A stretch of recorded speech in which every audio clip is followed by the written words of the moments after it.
کاغذ کی ڈگری بمقابلہ علمی قابلیت۔ ڈاکٹر ہما بقائی اس وقت ہمارے ساتھ موجود ہیں، بہت شکریہ آپ کے وقت کا۔ بات یہ ہے کہ جناب لاسٹ جو آپ سے پروگرام ہم نے کیا تھا، آپ نے شرکت کی تھی، اس وقت انٹرمیڈیٹ کے ریزلٹس آئے تھے اور جو کراچی کے لوگوں کے لیے انتہائی پریشان کن تھے، کراچی بورڈ کے بالخصوص، کہ ہارڈلی 25 اور 30% کے قریب جو ہے وہ بچے کامیاب ہوئے تھے، باقی سب فیل ہو گئے تھے۔ جب اسی پیرالل اگر ہم دیکھیں تو انٹیریئر سندھ کے جو لوکل بورڈز تھے، اندرون سندھ میں خیرپور بورڈ تقریباً 90% اور اس کے علاوہ گھوٹکی بورڈ 90%، اس طرح کے ریزلٹس تھے۔ اب جب پروفیشنل کالجز یونیورسٹیز کی بات ہوتی ہے تو این ڈی یونیورسٹی میں جب آپ کے ایڈمیشن ٹیسٹ ہوا، داخلہ ٹیسٹ فیز 1، اس میں 75% جو ہے وہ کراچی بورڈ کے جو بچے ہیں وہ کامیاب ہو گئے، اور جو اس وقت کے A1 اور A گریڈ کے اسٹوڈنٹس تھے ان کی اکثریت فیل ہو گئی۔ اس کو کس طرح سے ان اعداد شمار کو اس پورے معاملے کو آپ دیکھ رہی ہیں ڈاکٹر بقائی؟ دکھ سے، انتہائی دکھ سے، کیونکہ ہم تو بہت عرصے سے یہ بات کہہ رہے ہیں، کیونکہ تعلیم سے وابستہ ہیں، تو جب ہمارے پاس بچے آتے ہیں تو جو ان کے پاس ٹرانسکرپٹ ہوتی ہے اس میں 90% لکھا ہوتا ہے، تو اب تو میرا اور کیونکہ میں خود انٹرویو کرتی ہوں اپنی یونیورسٹی میں بچوں کا، تو میں ان سے پوچھتی ہوں کہ کون سا بورڈ، تو جیسے ہی وہ مجھے بورڈ بتاتے ہیں مجھے سمجھ میں آ جاتا ہے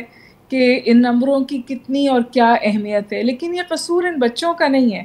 یہ قصور غالباً ایک سوچ ہے سندھ گورنمنٹ میں بالخصوص، کہ انٹیریئر میں ہمیں بچوں کو ایک افرمیٹیو ایکشن یا سپورٹ دے کر اربن بچوں کے برابر لانا ہے۔ لیکن یہاں پر آپ کو بچوں کے نمبر بانٹ کر تو آپ ان کے ساتھ اور ظلم کر رہے ہیں نا، آپ کو کیپیسٹی بلڈنگ کرنی ہے، جو میرا خیال ہے واحد انٹیریئر کا ایک ادارہ ہے جو کر رہا ہے، وہ ہے IBA Sukkur.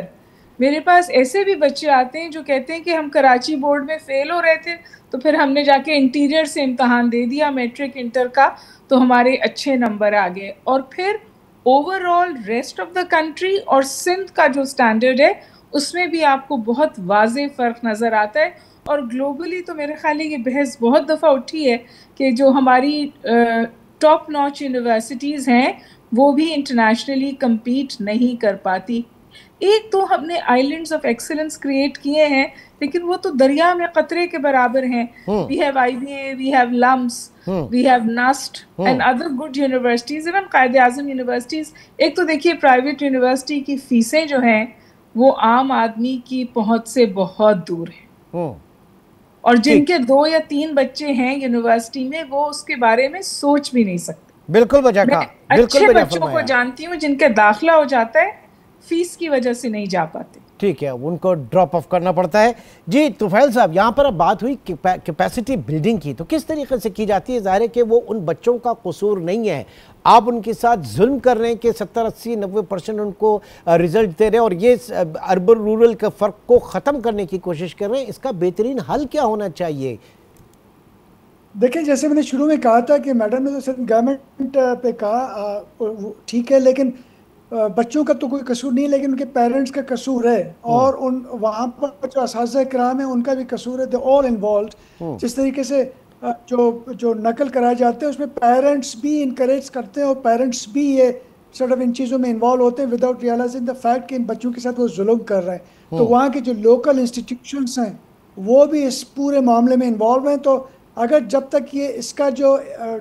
Trickle down effect نہیں ہوگا towards the local administration, district administration ہو، چاہے MPs ہیں MNAs ہو، جب تک وہ سامنے نہیں آئیں گے تو اس طریقے سے نیکسٹ جنریشن کے ایسے بچے پیدا ہوں گے جن کے پاس بقول آپ کے سرٹیفکیٹ تو ہوگی 90% کی، لیکن وہ آگے جا نہیں پائیں گے، کمپیٹ نہیں کر پائیں گے۔ تو اس لیول پہ ایکشن لینا ہوگا۔ ڈاکٹر بقائی، 18th امینڈمنٹ کے بعد ایجوکیشن جو ہے وہ health and education provincial domain میں آ گیا، پروونشل سبجیکٹ۔ انفارچونیٹلی ابھی بھی ہماری جو بجٹ ایلوکیشن ہوتی ہے وہ ہارڈلی GDP کا یا اس بجٹ کا میرے خیال سے 2-3% سے زیادہ نہیں ہوتا، اس سے بھی کم ہوتا ہے۔ کتنی بڑی ذمہ داری عائد ہوتی ہے اس وقت پروونشل گورنمنٹس کی، اور کوئی چیک اینڈ بیلنس نہیں ہے ان کے اوپر کیا؟ دیکھیے وہاں پر سندھ گورنمنٹ کچھ حد تک بہتر ہے کیونکہ سندھ گورنمنٹ دیگر حکومتوں کے نسبت زیادہ پیسہ یونیورسٹیز کو دیتی ہے, پبلک سیکٹر یونیورسٹیز کو ایلوکیٹ کرتی ہے, لیکن ہم اوور آل تعلیم جو ہے وہ پرائیورٹی نہیں ہے. تو اگر آپ خطے میں دیکھیں تو ہماری جو جی ڈی پی سے ریشیو ہے وہ خطے میں سب سے کم ہے. شاید ہم صرف صومالیہ اور افغانستان سے زیادہ پیسہ تعلیم کو دیتے ہیں. تو تعلیم پرائیورٹی نہیں ہے, تعلیم پر فوکس نہیں ہے, اور اس بات کا ادراک نہیں ہے کہ اگر آپ تعلیم میں پیچھے رہ جائیں گے نا تو پھر آپ کہیں بھی آگے نہیں بڑھ سکتے. اور آپ دیکھیے کتنا واضح بات ہے, مجھے آئی بی اے کے بارے میں اور لمس کے بارے میں یہ بات بالکل واضح طور پہ پتہ ہے کہ اگر آپ کا ایس اے ٹی اسکور اچھا ہے تو وہ مانتے ہیں اپنے ٹیسٹ کے بغیر آپ کو داخلہ دے دیتے ہیں, لیکن جو آپ کی اپنے اداروں سے بچے نمبر لے کے آتے ہیں اس کو کوئی ادارہ نہیں مانتا. این ای ڈی بھی اپنا ٹیسٹ لیتا ہے کیونکہ اس کو پتا ہے کہ جو ہماری ٹیسٹنگ اسیسمنٹ میتھڈالوجیز ہیں وہ اتنی کمزور ہیں کہ پھر بچہ آ کے پروفیشنل ایجوکیشن میں سروائیو ہی نہیں کر پائے گا, وہ آگے چل ہی نہیں پائے گا. تو وہ 80% بھی لے کر آتا ہے, آئی بی اپنا ٹیسٹ لیتا ہے, لمس اپنا ٹیسٹ لیتا ہے, ہر یونیورسٹی تقریباً اپنا ٹیسٹ لیتی ہے, این ای ڈی اپنا ٹیسٹ.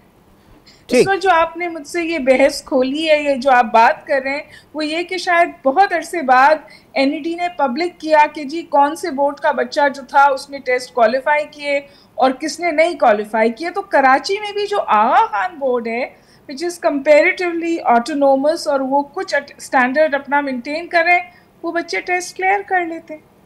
بچوں کو آپ نمبر بانٹتے ہیں, نقل نہیں روک پاتے,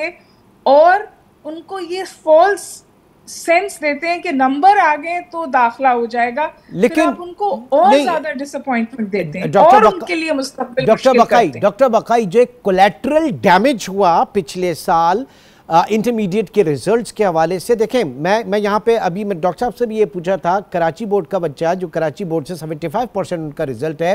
ان کا وہ کمپیٹ کر رہا ہے آغا خان بورڈ سے 91%, دین ان کے بعد فیڈرل بورڈ سے, اور اس کے علاوہ کیمبرج بورڈ سے, یہ یہاں ان سے مقابلہ کر رہا ہے. لیکن آپ انٹرمیڈیٹ میں وہ ہار گیا جناب آپ کے خیرپور بورڈ سے. تو وہ جو اس وقت ڈراپ ہوئے, جن کے ساتھ زیادتی ہوئی, ان کا تو مستقبل ایک طریقے سے تباہ ہو گیا نا ڈاکٹر بقائی. میرا خیال ہے کہ بہت ایک انفارچونیٹ انسیڈنٹ ہوا تھا, اس کے بعد کوئی تھوڑی سی ڈیمیج کنٹرول کرنے کی کوشش کی گئی, لیکن بات یہ نہیں ہے کہ inter board, Sindh board, Badin board, interior Sindh, urban Sindh, بات یہ ہے کہ ہم نے ایک تو پہلے بچوں کو نمبر کی ریس میں لگا دیا نا, اور جی پی یونیورسٹیز میں بھی آ کے جی پی اے کی ریس میں لگا دیا. یہ بچے کو نالج دینی ہے, اس کو سکھانا ہے, کجا اس کو ایک ایسا کاغذ پکڑانا ہے جو اس انک سے بھی کمتر ہے جس سے اس پر نمبر لکھے گئے ہیں. اس وقت جو ہم ڈگریاں بانٹ رہے ہیں نا, وہ ڈگریز کے بعد نہ یہ اچھے انجینئرز بن رہے ہیں, نہ اچھے آرکیٹیکٹس بن رہے ہیں, نہ اچھے ڈاکٹرز بن رہے ہیں. اور کچھ بچے آف کورس سرفس کرتے ہیں اور بہتر پرفارم کرتے ہیں اپنی محنت سے. ٹھیک, میں نے پبلک سیکٹر میں بھی 10 سال پڑھایا ہے, آئی بی اے میں بھی 15-16 سال منسلک رہی ہوں, اور اب ایک پرائیویٹ یونیورسٹی لے کے بیٹھی ہوں. میرا مسئلہ یہ ہے کہ یہ سوچنا کہ یونیورسٹی لیول پہ سب کچھ ٹھیک ہو جائے گا اور فاؤنڈیشن بلڈ کرنے کی ضرورت نہیں ہے, از اے ویری فلوڈ پیراڈائم. یا دس از دی الٹیمیٹ ڈیزاسٹر. آپ وہ صحیح 7ویں 8ویں تک وہ انتہائی ضروری ہوتے ہیں. اب ڈاکٹر طفیل, کیونکہ ہم بار بار جو بورڈز کی بات کر رہے ہیں نا, تو کہیں شاید کوئی ایسا اگر کوئی تاثر لے کے تعصب اور یہ ساری چیزیں, ان سب چیزوں سے قطع نظر, میں ہمیشہ کہتا ہوں کہ نمبرز بولتے ہیں. جب نمبرز اس طریقے کے آ رہے ہیں تو پھر آپ کو کیٹیگرائز کرنا ہوگا کہ ہمارے ساتھ ہوا کیا ہے, اس ملک کے تعلیمی نظام کے ساتھ ہوا کیا ہے. اب یہ بتائیے ڈاکٹر طفیل کہ جب ظاہر ہے کہ بچہ ایک ڈگری لے کر نکلتا ہے تو پاکستان میں اس کے لیے اپرچونٹی کیا ہوتی ہے, پھر آپ کی جو جاب مارکیٹ ہے, پھر برین ڈرین, یہ بہت سارے, کیونکہ پاس آؤٹ تو کر رہے ہیں لیکن وہ پھر ساری ایمبیشن ان کی کہاں جاتی ہے جب آپ اپنی جاب مارکیٹ کے اوپر نظر ڈالتے ہیں. دیکھیں, میں انجینئرنگ ایسپیکٹ سے بات کروں گا کہ پر ایک انجینئر کتنے کیا کہتے ہیں کتنی پاپولیشن پہ ایک انجینئر ہونے سے, اس حساب سے ابھی ہم بہت کم ہے, یعنی کہ ہمارے اوور آل پاپولیشن پہ انجینئرس بہت کم ہے, اور انجینئرس چاہیے پر پاپولیشن کے حساب سے. لیکن ہیونگ سیڈ دیٹ, سب سے اہم بات یہ ہے کہ ہمارے پاس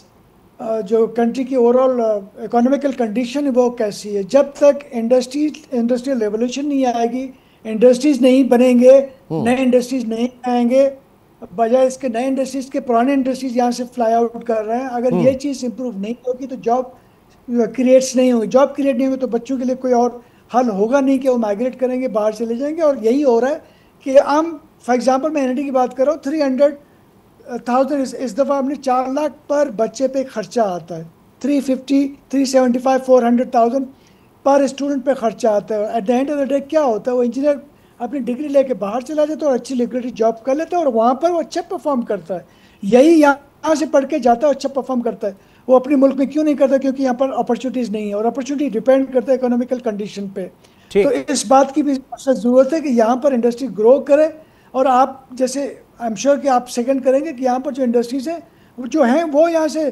باہر جا رہے ہیں بجائے اس کے کہ نئے انڈسٹریز یہاں پر آ جائیں. ٹھیک ہے, یعنی جو اکنامک ریوائول کی بات کی جاتی ہے, انڈسٹریلائزیشن کی بات کی جاتی ہے, تو ہم اپنے یہیں پر جو ہمارا ریسورس ہے, ہیومن ریسورس, وہ یہیں سے ہم لیں, پاکستان سے لیں, نہ کہ پھر ان کو ایک اچھی اپرچونٹی کی تلاش میں باہر جانا پڑے.